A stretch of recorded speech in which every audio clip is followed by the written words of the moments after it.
la bestia en la cueva. La más terrible conclusión que había estado trastornándome constantemente no había hecho más que confirmarse. No había nada que pudiera ser, descorazonado en el gran y enrevesado recinto de la caverna del mamut. Mirara donde mirara, no había absolutamente nada que pudiera dar una pista de dónde había una salida. Estaba perdido y sentía que no volvería jamás a contemplar un bendito amanecer. Tampoco pasear por los agradables valles y montañas de todo ese hermoso mundo que estaba afuera. No había nada que hacer. A pesar de todo, educado como estaba por la vida entera de estudios filosóficos, sentí una satisfacción grande con mi conducta fría. Porque aunque había leído bastante sobre la desesperación en la que caían las víctimas en estos casos, no me pasaba nada de eso, por lo que permanecí muy tranquilo cuando entendí que todo estaba perdido. Tampoco me preocupó en demasía la idea de que era probable que hubiese vagado hasta más allá de los límites en los que me buscaría. Si había de morir, reflexioné, aquella caverna terrible pero majestuosa sería un sepulcro mucho mejor que cualquiera que pudiera ofrecerme algún cementerio. Había en esta concesión una dosis mayor de tranquilidad que de desespero.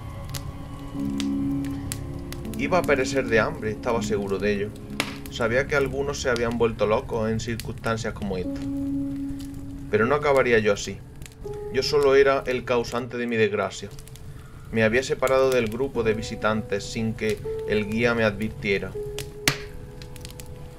Y después de vagar durante una hora aproximadamente por las galerías prohibidas de la caverna, me sentí incapaz de volver atrás por los mismos vericuetos tortuosos que habían seguido desde que abandoné a mis compañeros.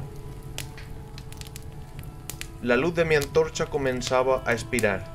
Pronto estaría ya en la oscuridad total y casi palpable de las entrañas de la tierra. Mientras me entraba bajo la luz poco firme y evanescente, medité sobre las circunstancias exactas en las que se produciría mi próximo fin. Recordé los relatos que había escuchado sobre la colonia de tuberculosos que establecieron su residencia en estas grutas titánicas. Por tratar de encontrar la salud en el aire sano, al parecer del mundo subterráneo,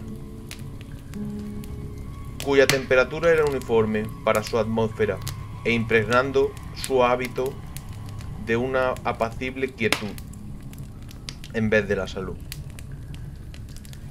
Había encontrado una muerte extraña y horrible. Yo había visto las tristes ruinas de sus viviendas defectuosamente construidas. Al pasar junto a ellas con el grupo ya me había fijado y me había preguntado qué clase de influencia ejercía sobre alguien tan sano y vigoroso como yo una estancia prolongada en una caverna inmensa y sin un solo sonido. Este es el momento, me dije con lóbrego humor, en el que había llegado la oportunidad de comprobarlo, si es que la necesidad de los alimentos no apresuraba con demasiada rapidez mi despedida de este mundo. Decidí no dejar una piedra sin remover, ni desechar ningún medio posible de escape, en tanto que se desvanecían en la oscuridad los últimos rayos espasmódicos de mi antorcha. De modo que, apelando a toda la fuerza de mis pulmones, proferí una serie de gritos fuertes, con la esperanza de que mi clamor atrajese la atención del guía. Sin embargo, pensé mientras gritaba que mis llamadas no tenían objeto y que mi voz, aunque magnificada y reflejada por los innumerables muros del negro laberinto que me rodeaba, no llegaría a más oídos que los míos. Igualmente, mi atención quedó fijada con un sobresalto al imaginar que me escuchaba el suave ruido de los pasos aproximándome sobre el rocoso pavimento de la caverna. ¿Era posible que estuviera cerca de recuperar mi libertad? ¿Habría sido entonces vanas todas mis horribles aprensiones? ¿Se habría dado cuenta el guía de mi ausencia, no autorizada del grupo, y seguiría mi rastro por el laberinto de piedra caliza? empujado por estas preguntas jubilosas que afloraban en mi imaginación. Me hallaba dispuesto a renovar mis gritos con objeto de ser descubierto lo antes posible, cuando en un instante mi deleite se convirtió en horror a medida que escuchaba. Mi oído, que siempre había sido agudo y que estaba ahora mucho más agudizado por el completo silencio de la caverna, trajo a mí confusamente la noción temible e inesperada de tales pasos no eran los que correspondían a ningún ser humano mortal.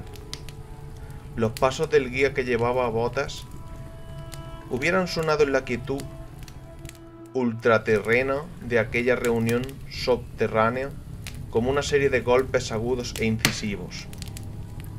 Estos impactos, sin embargo, eran blandos y cautelosos, como producidos por una garra de un felino. Además, al escuchar con atención me pareció distinguir las pisadas de 4 patas en lugar de 2 pies. No me quedó ninguna duda entonces de que mis gritos habían despertado y atraído a alguna bestia feroz. Probablemente a un puma que se hubiera extraviado accidentalmente en el interior de la caverna.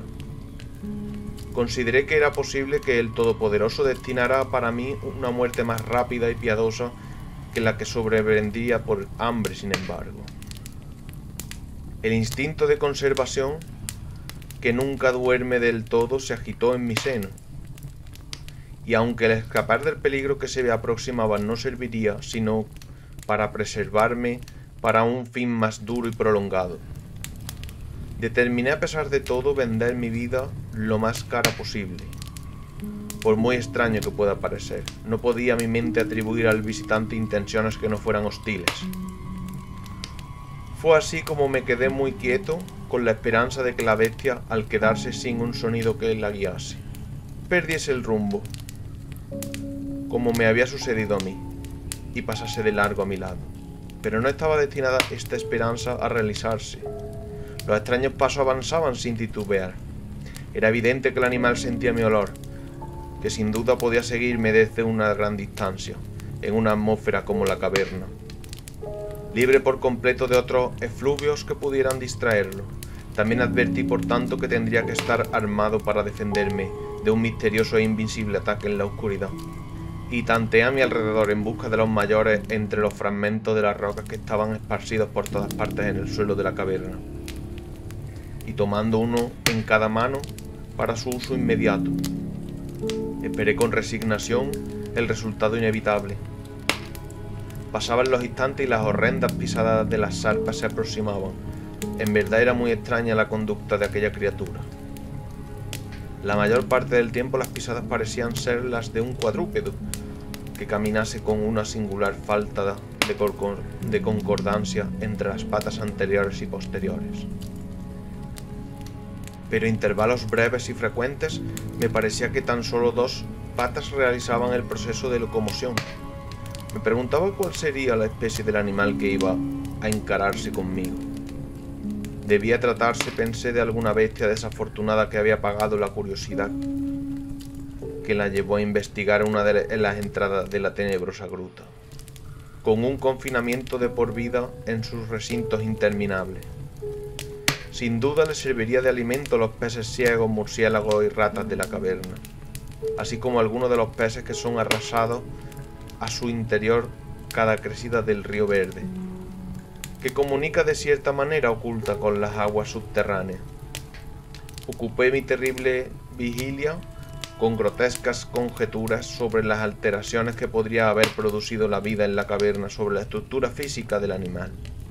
Recordaba la terrible apariencia que atribuía la tradición local a los tuberculosos que allí murieron tras una larga residencia en las profundidades. Entonces recordé con sobresalto que aunque llegase a abatir con mi antagonista, nunca contemplaría su forma, ya que mi antorcha se había extinguido hacía tiempo, y yo estaba por completo desprovisto de fósforos. La tensión de mis pensamientos se hizo agobiante. Mi fantasía dislocada hizo surgir formas terribles y terroríficas de la siniestra oscuridad, que me rodeaba y parecía verdaderamente apretarse en torno a mi cuerpo. Sentía que estaba a punto de dejar escapar un agudo grito. aunque hubiese sido lo bastante irresponsable para hacer tal cosa. A duras penas habría respondido mi voz. Estaba paralizado por completo, enraizado al lugar en donde me encontraba. Vacilaba que pudiera mi mano derecha lanzar el proyectil a la cosa que se acercaba cuando llegase el momento crucial. Ahora, el decidido pat-pat de la pisada estaba casi al alcance de mi mano, luego muy cerca. Podía escuchar la trabajosa respiración del animal, y aunque estaba paralizado por el terror, comprendí que debía de haber recorrido una distancia considerable y que estaba correspondientemente fatigado. Súbitamente se rompió el hechizo. Mi mano guiaba por mi sentido del oído, siempre digno de confianza. Lanzó con todas sus fuerzas la piedra afilada hacia el punto de la oscuridad de donde procedía la fuerte respiración, y pude informar con alegría que casi alcanzó su objetivo. Escuché cómo la cosa saltaba y volvía a caer a cierta distancia. Allí pareció detenerse. Después de volver a afinar la puntería, descargué el segundo proyectil. Con mayor efectividad, esta vez escuché caer la criatura rendida por completo y permaneció yaciente e inmóvil, casi agobiado por el alivio que me invadió. Me apoyé en la pared. Se seguía oyendo la respiración de la bestia, en forma de jadeantes y pesadas inhalaciones y exhalaciones. Deduje de ello que no había hecho más que herirla, y entonces perdí todo deseo de examinarla. Al fin un miedo supersticioso e irracional se había manifestado en mi cerebro, y no me acerqué al cuerpo ni continué arrojándole piedras para completar la extinción de su vida. En lugar de eso, corrí a toda velocidad en lo que era tan aproximadamente como pude juzgarlo por mi condición de frenesí, la dirección por la que había llegado hasta allí. De pronto escuché un sonido, o más bien una sucesión regular de sonidos. Al momento siguiente se había convertido en una serie de agudos chasquidos metálicos. Esta vez no había duda, era el guía. Fue ahí cuando grité, aullé, reí incluso de alegría al contemplar en el techo abovedado el débil fulgor que salía. Era una luz reflejada de una antorcha que se acercaba. Me precipité al encuentro del resplandor y antes de que pudiese comprender por completo lo que había ocurrido, estaba postrado a los pies del guía y besaba sus botas mientras balbuceaba, a despecho de la orgullosa reserva que es habitual en mí. Explicaciones sin sentido, como un idiota contaba con frenesí mi terrible historia, y al mismo tiempo abrumaba a quien me escuchaba con las protestas de la gratitud. Volví por último a algo parecido a mi estado normal de conciencia. El guía había advertido mi ausencia al regresar el grupo a la entrada de la caverna, y guiado por su propio sentido intuitivo de la orientación, se había dedicado a explorar a conciencia los pasadizos laterales que se extendían más allá del lugar en el que había hablado conmigo por última vez, y localizó mi posición tras una búsqueda de más de 3 horas. Después de contar esto, yo, envalentonado por su antorcha y con su compañía, empecé a reflexionar sobre la extraña bestia a la que había herido a poca distancia de allí, en la oscuridad, y sugerí que averigüemos con ayuda de la antorcha qué clase de criatura había sido la víctima. Por consiguiente, volví sobre mis pasos hasta el escenario de la terrible experiencia. Pronto descubrimos en el suelo un objeto blanco, más blanco incluso que la reluciente piedra caliza. Nos acercamos con cautela y dejamos escapar una simultánea exclamación de asombro, porque este era el más extraño de todos los monstruos extranaturales que cada uno de nosotros dos hubiera contemplado en la vida. Resultó tratarse de un mono antropoide de grandes proporciones, escapado quizás de algún zoológico ambulante. Su pelaje era blanco como la nieve, cosa que sin duda se debía a la calcinadora acción de la larga permanencia en el interior de los negros confines de las cavernas. Y era también sorprendentemente escaso, y estaba ausente en casi todo el cuerpo, salvo en la cabeza. Allí era abundante, y tan largo que caía en la profusión sobre los hombros. Tenía la cara vuelta del lado opuesto donde estaba, y la criatura yacía casi directamente sobre ella. La inclinación de los miembros era singular, aunque explicaba la alternancia en su uso que yo había advertido antes. por lo que la bestia avanzaba a veces a 4 patas y otras solo a 2. De las puntas de sus dedos se extendían uñas largas como de rata. Los pies eran prensiles, hecho que atribuí a la larga residencia en la caverna, que como ya he dicho antes, parecía también la causa evidente de la blancura total y casi ultraterrena. Tan característica de toda su anatomía, no parecía tener cola. Su respirar era ya muy débil, y el guía sacó su pistola con la clara intención de despechar a la criatura, cuando de súbito un sonido que está emitiendo hizo que el arma se le cayera de las manos sin ser usada. Resultó difícil describir la naturaleza de tal sonido. No tenía el tono normal de cualquier especie conocida de simio, y me pregunté si su cualidad extranatural no sería resultado de un silencio completo y continuado por el largo tiempo. Roto por la sensación de la llegada de luz que la bestia no debía haber visto desde que entró por primera vez en la caverna, el sonido que intentaré describir como una especie de parloteo en tono profundo continuó débilmente. A la vez, un efímero espasmo de energía pareció conmover el cuerpo del animal. Las garras hicieron un movimiento convulsivo y los miembros se contrajeron. Con una convulsión del cuerpo rodó sobre sí mismo, de modo que la cara quedó vuelta hacia nosotros. Quedé por un momento tan petrificado de espanto por los ojos de esta manera revelados, que no me apercibí de nada más. Eran negros aquellos ojos, de una negrura profunda, en horrible contraste con la piel y el cabello de nívea blancura. Como los de las otras especies cavernícolas, estaban profundamente hundidos en sus órbitas y por completo desprovistos de iris. Cuando miré con mayor atención vi que estaban enclavados en un rostro menos prognático que el de los monos corrientes, e infinitamente menos velludo. La nariz era prominente. Mientras contemplábamos la enigmática visión que se representaba a nuestros ojos, los gruesos labios se abrieron y varios sonidos emanaron de ellos, tras lo cual la cosa se sumió en el descanso de la muerte. El guía cogió la manga de mi chaqueta y se estremeció tan violentamente que la luz se estremeció en una sola convulsión, proyectando en la pared tenebrosas sombras que parecían moverse.